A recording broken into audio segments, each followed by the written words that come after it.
દ્વારકાધીશ, જય ગૌ માતા, જય ગોપાલ. તો આર્યમાન ગૌશાળામાં તમારા બધાનું સ્વાગત છે. આજનો આપણો ટોપિક છે કે કેવો ખૂટ યુઝ કરવો જેનાથી અડાણ ગાયનું સારું બને.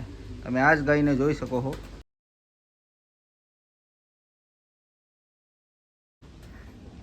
જેને લીધે આપણે દૂધ તો આવ્યું, પણ માલધારીનો ખૂટને લીધે આપણે અડાણ ગાયનું ખૂબ લાંબુ આવ્યું. અને તમે જોઈ પણ શકો છો કે એના આચળમાં પણ એક પ્રોબ્લેમ આવી ગઈ છે કે લાગી ગયું આચળમાં, કારણ કે આચળ એના લાંબા છે પ્લસ અડાણ થોડું લૂઝ છે. જેથી તમે ખૂટ કોઈ પણ લાઇનનો યુઝ કરો, મોરબી લાઇન કે કોઈ પણ લાઇન, પણ ખૂટ એકદમ સારો હોય, જેની માનું બાપનું બોડી સ્ટ્રક્ચર સારું હોય, કે જે દૂધમાં અમુક કેવું હોય કે અમુક ગાયો દૂધમાં સારી હોય પણ એના અડાણ મોટા ને લાંબા હોય છે. એ તમે યુઝ કરો તો આવો પ્રોબ્લેમ તમારે રહેવાનો. તમે દૂધ તો લઈ શકો, પણ જો આ પ્રોબ્લેમ તમારે થયો તો તમારે આચળ જ ન રહે. જેમ કે આ ગાયને તમે જોઈ શકો છો કે આચળમાં પ્રોબ્લેમ થયો છે, પણ ગા છે એ એક નંબર છે, રૂપની બધી રીતની, બ્રીડમાં, સિંગમાં, બધી રીતે. પણ એક જગ્યા પાછળ પડે કે અડાણમાં. દૂધમાં પણ ગાય સારી છે. તો તમારે કઈ રીતે કયો ખૂટ યુઝ કરવો, ખૂટની 4-5 પેઢીમાં એની માં કઈ રીતે હતી, અને ખૂટની બાપ તરફથી લાઈન શું છે, બધું જાણવું ખૂબ જરૂરી છે. જો એના સિવાય તમે યુઝ કરો તો તમારે આ ટાઈપનો પ્રોબ્લેમ થઈ શકે. કારણ કે આ જે ખૂટ આપણે યુઝ કર્યો હતો આર્યમાન ગૌશાળામાં, એ ખૂબ જૂની શરૂઆતમાં યુઝ કર્યો હતો, કે જ્યારે આપણે ગૌશાળાની શરૂઆત હતી ત્યારે આ ખૂટ યુઝ કરેલો હતો માલધારી લાઈનનો. અને ઘણા આપણે એના ઓળખા પણ થયા હતા. એમાંની આ એક ગાય છે.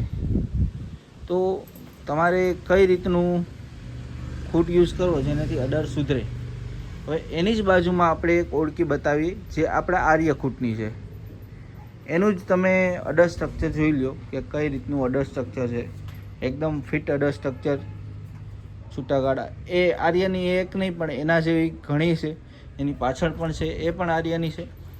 એનું પણ તમે અડાણ સ્ટ્રક્ચર જોઈ જ શકો છો કે કેટલું ફિટ અડાણની એ ઓળખી છે. જુઓ તમે, તો આ ટાઈપની હોય તો એને આચળનો પ્રોબ્લેમ ખૂબ ઓછો થાય છે. તો મેઇન સબ્જેક્ટ એ કે હંમેશા ધ્યાન રાખવું કે તમે કયો ખૂટ યુઝ કરો છો. કારણ કે આ જો ખૂટ તમારે એક ખૂટ એવો આવી જાય કે જે દૂધ આપે પણ એનાથી ટૂંકમાં અડાણ લાંબુ આવે તો તમારે આગળ ખૂબ તકલીફ પડી શકે, અને પ્લસ કે ડૉક્ટરનો ખર્ચો ને બધું વધી જાય. હંમેશા ધ્યાન રાખવું કે કઈ રીતે કયો ખૂટ સમજી વિચારીને યુઝ કરવો. પ્લસ કે સારો ખૂટ હશે તો એનાથી તમારા બચ્ચા, જનરેશન બધું સારું થશે. આ ગાયમાં હવે આપણે આર્ય અથવા કોઈ પણ એવા ખૂટ નાખશું કે જેનું અડર ટૂંકમાં બચ્ચાનું ફિટ આવતું હોય તો તરત જ આની નેક્સ્ટ જનરેશનમાં આનું અડર સુધરી જશે બચ્ચામાં. સમજ્યા? બાકી બ્રીડમાં અને બધી રીતે ગાય એક નંબર છે, તમે જોઈ જ શકો છો. બીજી વસ્તુ એ કે ઘણી જગ્યાએ ગાયમાં આચળના પ્રશ્ન રહેતા હોય છે કે આચળ એના વયા જાય. તો એનું પણ મોસ્ટ ઓફલી આ ગાય થોડી એગ્રેસિવ છે એટલે આપણે પાસે નહીં જવું. કારણ કે આના આચળ તમે જુઓ, એક બાજુથી આ બે આચળ કમ્પ્લીટ છે, પણ આ બે બાજુના છે, તમને ફેરવીને બતાવું. જુઓ, આ બે બાજુના આચળ તમે જુઓ કે એ બે બાજુના આચળ એને વયા ગયા છે. એના 3 કારણ હોઈ શકે. એક કારણ કે ડિલિવરી ટાઈમે એને મસ્તિષ્ક થયો હોય તો. બીજું કારણ કે એને તમે દોતી વખતે સરખી મૂકી ના હોય તો. અને ત્રીજું કારણ કે તમે એને ટૂંકમાં સરખી રીતે દોતા ના હોય, અથવા તો એનું દૂધ એ આચળમાં રાખી દેતી હોય. તો આ 3 મુખ્ય કારણ છે જેને લીધે ગાયના આચળનો જવાનો પ્રશ્ન રહે. મોસ્ટ ઓફલી આ પ્રશ્ન જે ગાય દોવામાં કઠણ હોય એમાં વધારે આવે, કારણ કે એનું દૂધ દોઈ ન શકવાને કારણે એના આચળમાં થોડું ઘણું રહી જતું હોય. તો એ પણ જોવું કે તમે જે ખૂટ વાપરો છો એના બચ્ચા દૂધમાં કઈ રીતે આવે છે, આચળમાં કઠણ ટૂંકમાં દોવામાં છે કે પોચા છે, એ બધું પણ જોવું ખૂબ એટલે ખૂબ જરૂરી. એક વસ્તુ છે કે સમય જતાં ગાયના આંચળ જાય, મતલબ કે 15, 16, 17 વેતરે ગાયના આંચળમાં પ્રોબ્લેમ આવે તો એ સ્વાભાવિક છે કે એની ઉંમરને લીધે હવે આગળ ટૂંકમાં એને થોડી ઘણી પ્રોબ્લેમ થાય. પણ જો બીજા ત્રીજા વેતરે જ ગાયના આંચળ જતા રહીએ તો આપણી ગૌશાળાને ખૂબ નુકસાની પડે. તો એ ધ્યાન રાખવાની વાત છે. આગળ જ હું તમને એક એવી પરફેક્ટ ગાયની વાત કરીશ કે તમે પણ કહેશો કે ના બધી રીતની પરફેક્ટ ગાય છે. વાત કરીએ છીએ આપણે આ સામે ઊભી એ ગાયની.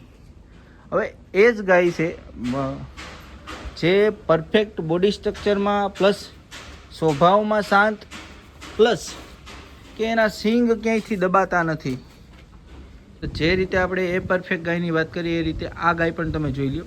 આ પણ ખૂબ પરફેક્ટ છે. તો મેઇનલી તમે કયો બુલ યુઝ કરો છો એ તમારા ફ્યુચર ડિસાઇડ કરે છે, કે મતલબ કે ભવિષ્ય તમારું નક્કી કરે કે તમારું બ્રીડ કેવું જોરદાર બનશે. બરાબર. મેઇન એનું હેડ, કાન, સિંગ, ગીરના જે મેઇન પોઈન્ટ હોય એ બધા તો છે જ, પ્લસ કે એનું અડર બોડી સ્ટ્રક્ચર કન્ફર્મેશન આપણને ખબર હોવી જોઈએ કે કેવું બનશે. આ જ ગાય તમે જોઈ લો. તમે જ કોમેન્ટમાં જણાવજો કે આ ગાય છે એ તમારી નજરે તમને કેવી લાગી. તો આપણો આજનો ટોપિક હતો કે મેઇન તમે આચરણમાં ગાયના પ્રોબ્લેમ આવે છે, મસ્તિષ્કના પ્રોબ્લેમ આવે છે, મોટું વડાણ આવે છે, તો એ બધાનું કઈ રીતે ફ્યુચરમાં ન આવે એના માટે કયો બુલ વાપરવો, કેવી રીતે વાપરવો, એ મેઇન ચર્ચા હતી આપણી. તો તમને પૂરો વિડીયો કેવો લાગ્યો જરૂર કહેજો. વિડીયો આપણે રાખીએ આ સુધી. જય ગૌ માતા, જય ગોપાલ, જય માતાજી, જય દ્વારકાધીશ.